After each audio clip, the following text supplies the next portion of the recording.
All right, all right. So I've been on a journey of loving myself, self-love, and trying to appreciate myself and forgive myself. And honestly, it's been one of the most difficult things I have ever done in my entire life. And I'm not exaggerating that. It's crazy. I remember the first time I told myself, I looked in the mirror and I said, "I love you, William." I mean, I felt like cussing myself out. Matter of fact, I did cuss. I felt like a liar, a fraud, a fake. It was crazy. But it's been one of the toughest things I've ever had to do. And it's also been one of the best things that have ever happened to me, is this journey of trying to love myself. Now, this isn't something that I mastered, but it is something that I work on diligently. So let me say this. There are a lot of things I did in my life. Relationships, family, marriage, kids, jobs, friends, things that I'm embarrassed by, things that I'm ashamed of. And it seems like the best way for me to cope is really try to ignore it and just move past it. But those things are still in my psyche, still in my subconscious, still in my memories. And anything can happen to remind me of that. And all of a sudden I feel like an instant failure, a fraud, a hypocrite.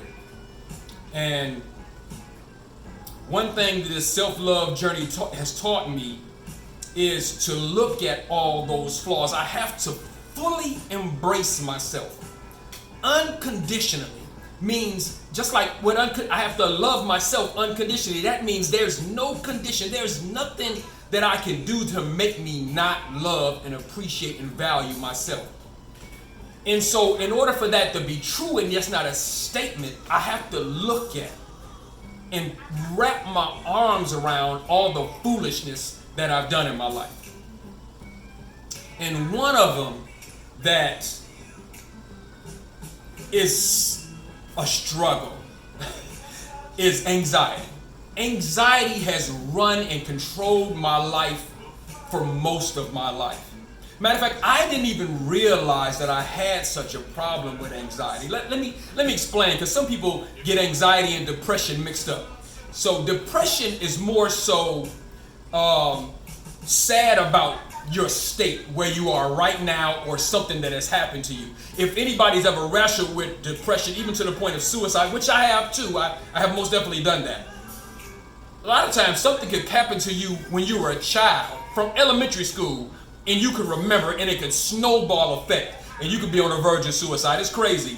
It is just, depression is more of a worry, a stress, a bad feeling of things that have already happened to you or that are happening right now. But anxiety is more of a stress or a worry or fear of what could happen tomorrow, in 5 minutes, tonight. That is the simple definition of depression and anxiety. So we're talking about anxiety today, and brilliant anxiety. I'm going to explain why. Let me look at my notes right quick.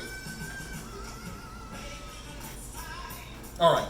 So, is it possible that anxiety is nothing more than evidence of how brilliant you are? I know that sounds crazy. It sounded kind of crazy when I was thinking it to myself. And I've never heard this before, but this shocked me and it grabbed me. Again, this is my self-love journey, me embracing myself and all my flaws, all my failures, all my misunderstandings, all my mistakes, my anxieties, my fears, my phobias, just me embracing myself. And I'm looking at my anxiety. And I felt like God, the universe, my higher self, whatever you believe in, told me that anxiety is a gift to me.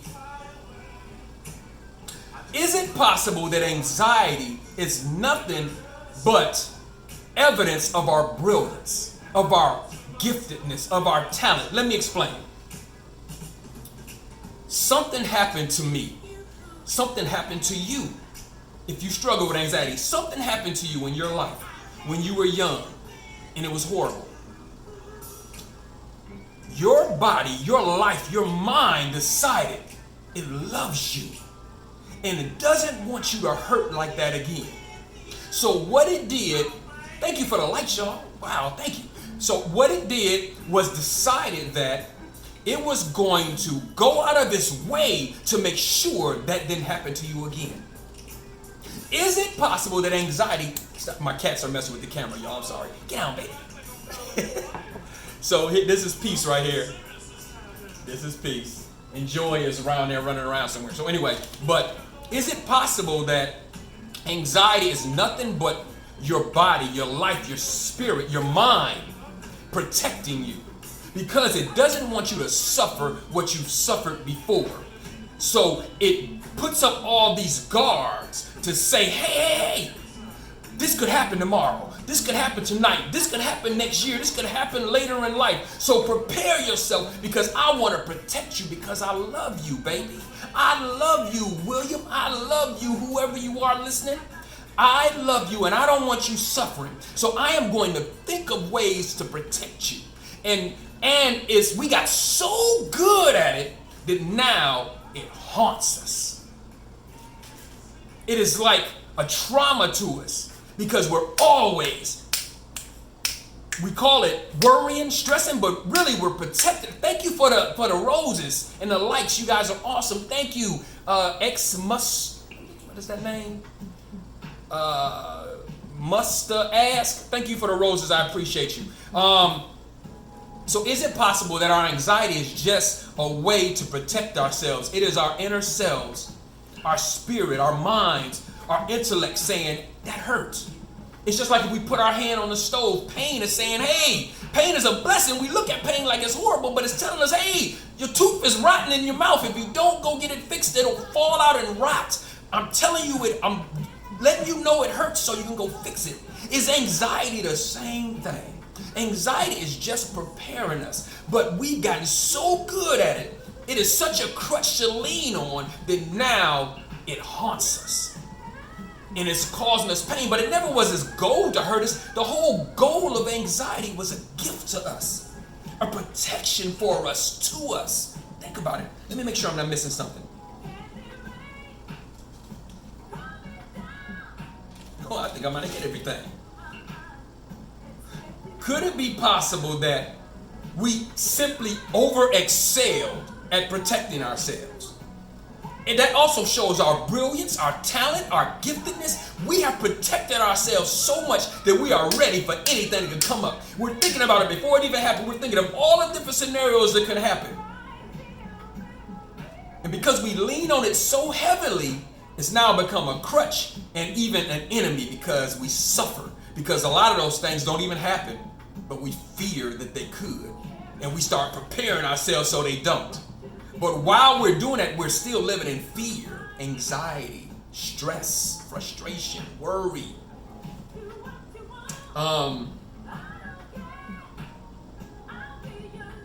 So maybe anxiety is just us loving ourselves.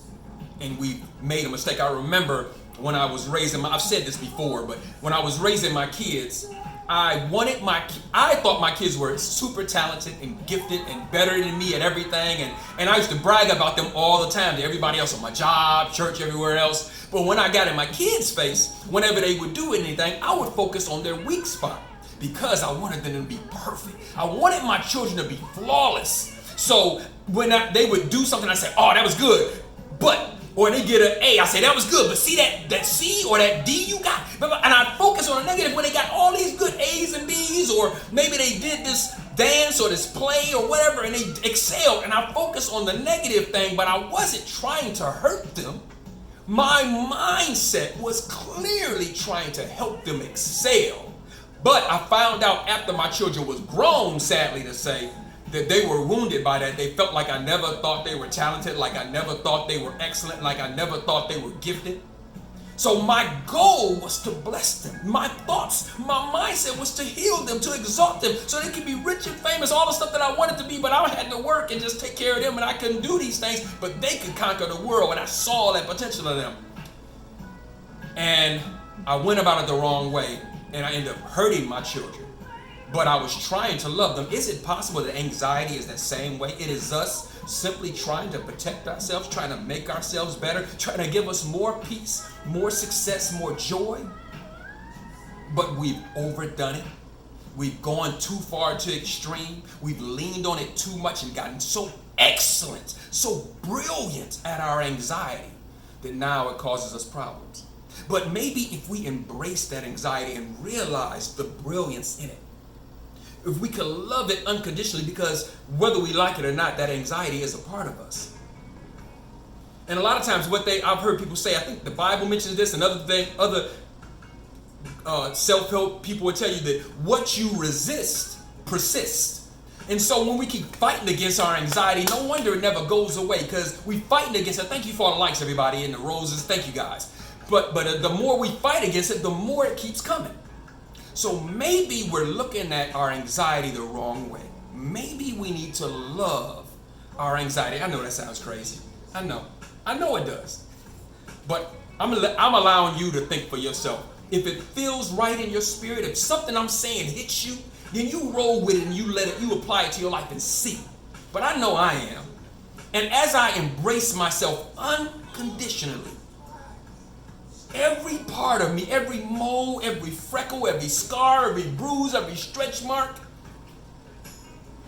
every insecurity, fear, phobia, as I love myself unconditionally, I begin to see these things in a different light. It was the same way when I forgave my parents for the abuse that I suffered from them. Once I started to forgive them, it was weird how all of a sudden I was able to see things from their viewpoint. It became easier to forgive them after I already forgave them, really. But all of a sudden I began to see it differently. And it's the same thing as I look at my anxieties, my fears, my phobias, my depression, my failures. As I embrace them and love myself unconditionally, I am noticing that I begin to see those things in a different light. And there are a lot of things that I've done that are possibly ways that I was trying to love myself, to appreciate myself, to protect myself. And it got out of control. I made a mistake. I was immature. I didn't know what I was doing. But I was trying to protect me, trying to love me.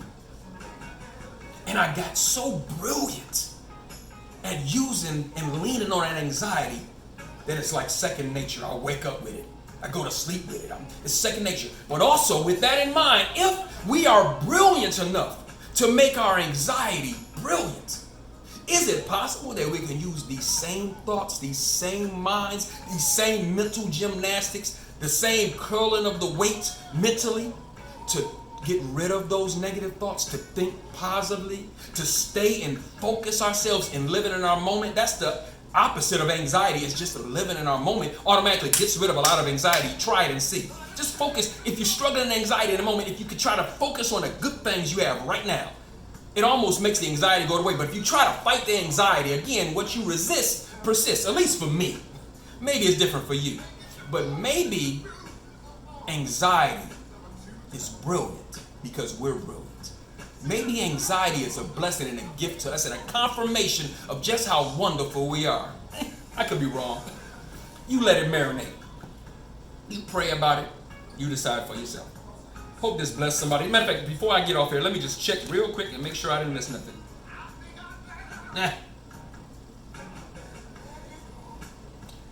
Is it possible that if we can change our minds, repent, which means metanoia, which means just change your mind. People think repent means, God forgive me, I'm so sorry. The children of Israel could not get forgiveness by doing that. That is unscriptural. I'll get into that in another video. Anyway, repent just meant change your mind. So when John the Baptist, Jesus, everybody was talking about repent, they were just talking about change your mind so you can receive the kingdom, the good news of Jesus Christ, which lives on the inside of you. I'm getting off the point. So anyway, repent doesn't mean, God forgive me, I sinned. That is not what it means. That is from the pulpit. That is not from the Bible. Okay? So, if we just change our mind, if we just repent, is it possible that anxiety is just proof of how brilliant we are? Thank you for listening to me, you guys. I appreciate you. Before I get off here, let me just see if you guys said anything that I need to answer. Okay, so somebody asked about what my book is about. This first book right here is Healing Rainbows. This book is it exposes all the biblical myths used against the gay community. This is on Amazon.